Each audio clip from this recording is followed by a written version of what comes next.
Welcome. Welcome to Wogan on the first day of August. Notice any white rabbits on Shepherd's Bush Green as you came in? No, we didn't, Terry. Can't say I'm surprised. Lots of pink elephants, though. Tonight, and only tonight on Wogan, we have the Labour MP who's turning his back on the corridors of power. Had a bit of a rush to get here. For the glamour and the glitz of showbiz, that's Robert Kilroy's Silk. Music comes from Darrell Hall, who, rather like Captain Scott, is without oats. Oh, you got that one. You never know with this audience.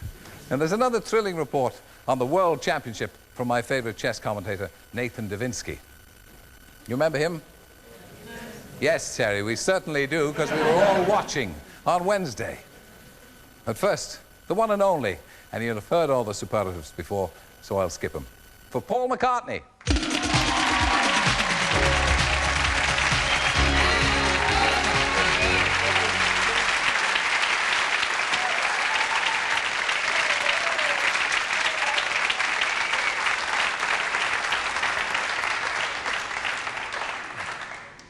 Just looking at you, you're another one of those with a painting in the attic, aren't you?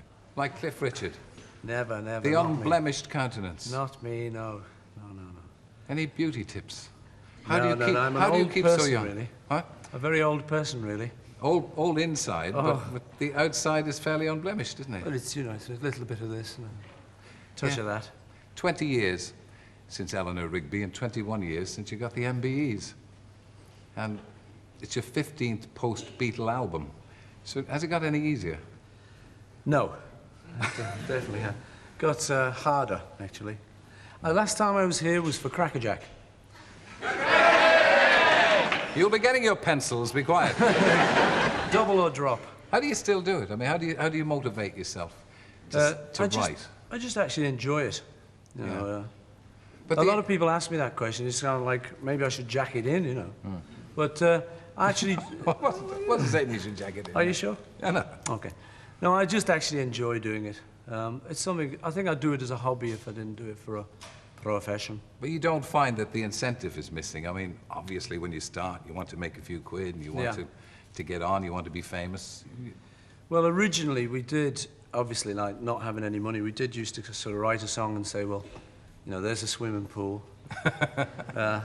But the real motivation was just that we always enjoyed doing it, you know, and it's still the same. I still want to make a decent record. And that's your inspiration, is it? I mean, what about your family? Do they inspire you to write? Oh, or does it all come from inside you? They're all watching now, you know, Terry. Are they? Hi, family. Family. Well, you know, yeah, it's like that. You know, if things that happen to you in your day, I think it comes into your songs. But it's strange where they come from. I couldn't begin to tell you, really. Can you apply a sort of critical assessment to yourself? Can you separate the good from the bad? Do you know what is dross and what's gold? Well, I try to, you know, but sometimes a little bit of dross slips through. Yeah, but, I mean, do you use anybody as a sounding board? No, generally, I used to do that for a little while. I used to kind of think, you know, I'll play it to so-and-so and see if he or she likes it. But I think in the end, you've got to like it yourself. That's the big one. Because if you like it, I was talking to someone the other day, it's the same with remembering it too, because when John and I started, we'd write a song on the Tuesday, and they didn't have tape recorders in those days. So, like, if we forgot it on the Wednesday, it was just obviously not a good song. Yeah. So, do you? Well, I mean, are you too big now to listen to criticism? I mean, presumably John used to give you plenty of criticism. Is there anybody too big now, actually. Yeah, Terry. me too. Too big.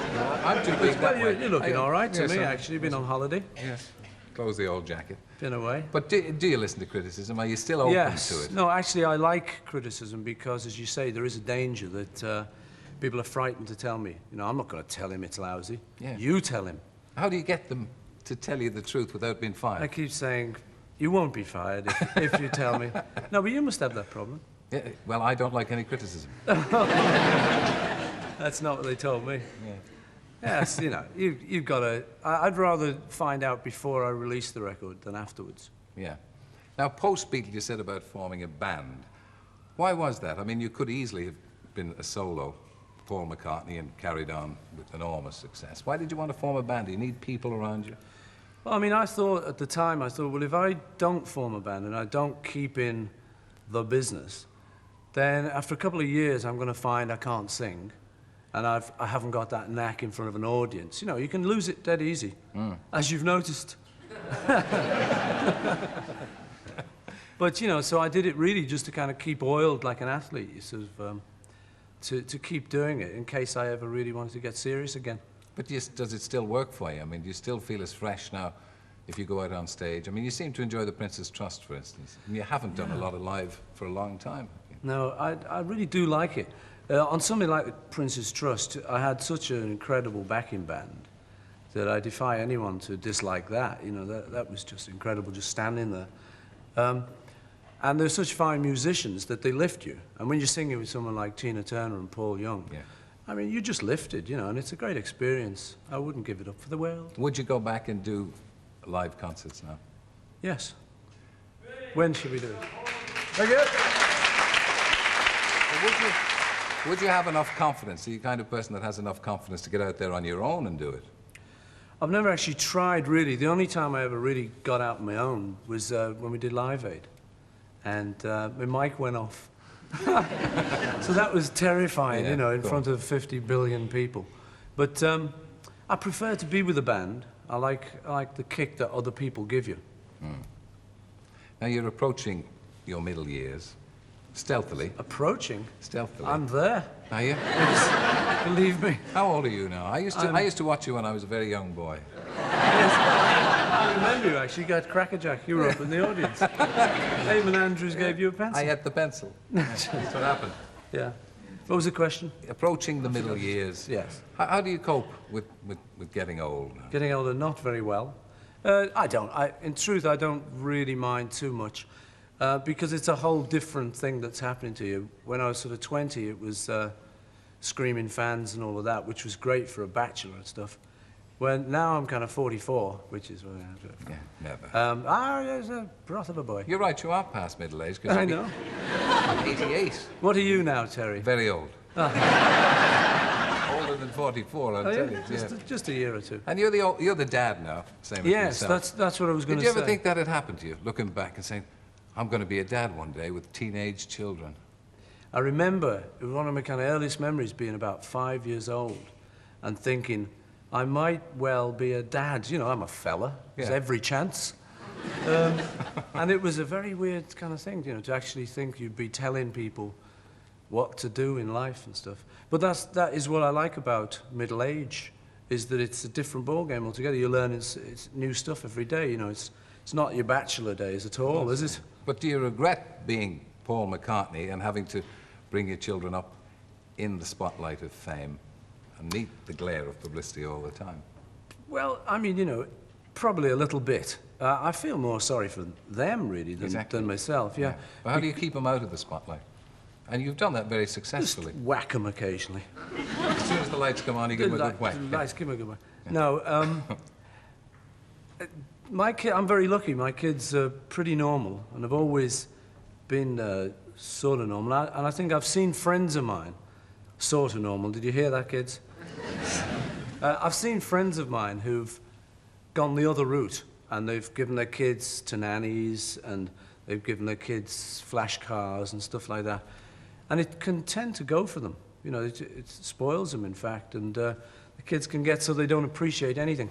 So at the risk of being called a skinflint, I've always tried to treat mine about how I was treated, a little better, because obviously I got more money than my dad had. In a kind of traditional way. A very traditional. How did you explain, for instance, the facts of life to your children? Did you do that like your dad? No, not like my dad, no. My dad had a great explanation. He said, see those Alsatians over there? Yeah. That was it.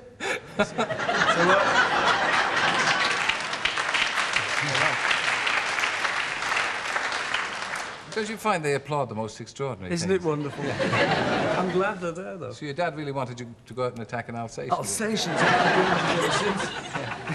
But you've tried to be a traditional dad, and they haven't resented the fact that you haven't let them have more than a couple of quid a week? Well, they've resented it occasionally, like any kids would. You know, they say, well, I want 5 sweaters. And you say, shut up, you're having 1, if you're lucky.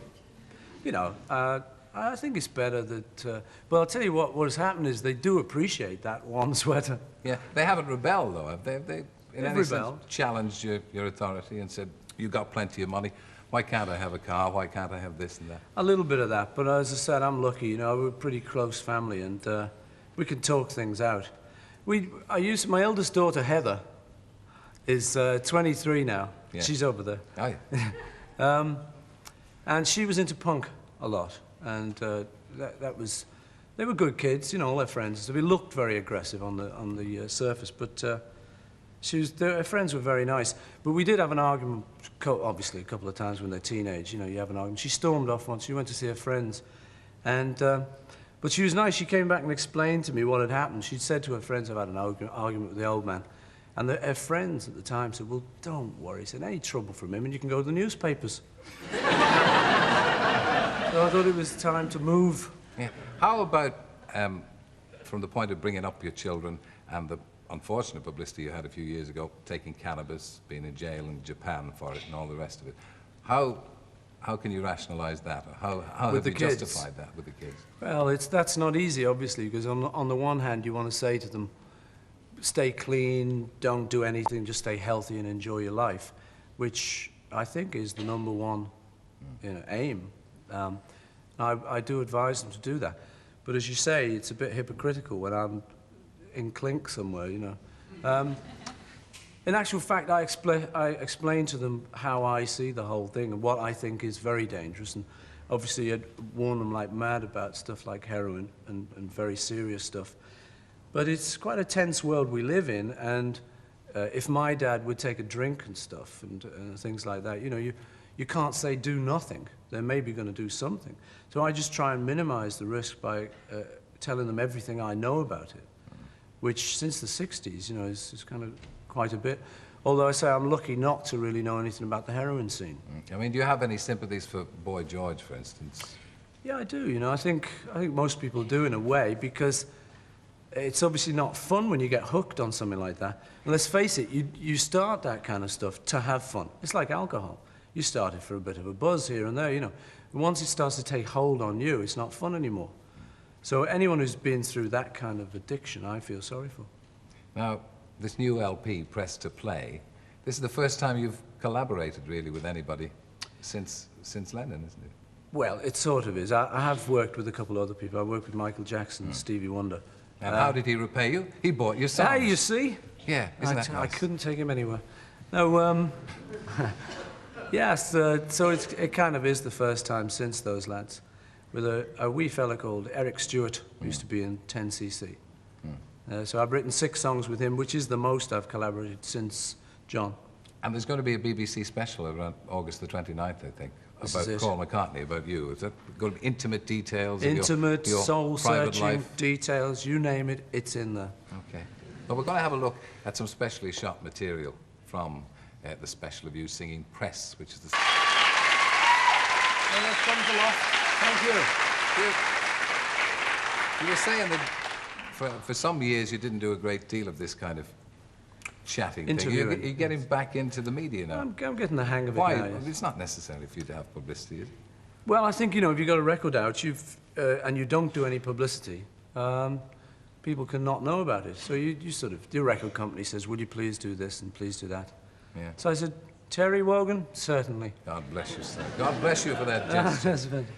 But do you still miss Lennon's influence? Do you still miss having him around? Oh, yes. Obviously, there was all sorts of publicity in those years when you appeared to fall out and all that kind of thing. But in retrospect now... Oh, yeah. We had bad times, you know, like anyone. But he was such a major talent, John, and such a great fella, that I think everyone misses him, not just me. But I miss him particularly on the songwriting and stuff, because there was, I'd have a hard time finding anyone that good, wouldn't I? Yeah. It's nice to have you join us anyway. Paul McCartney. Thank you. Thank you.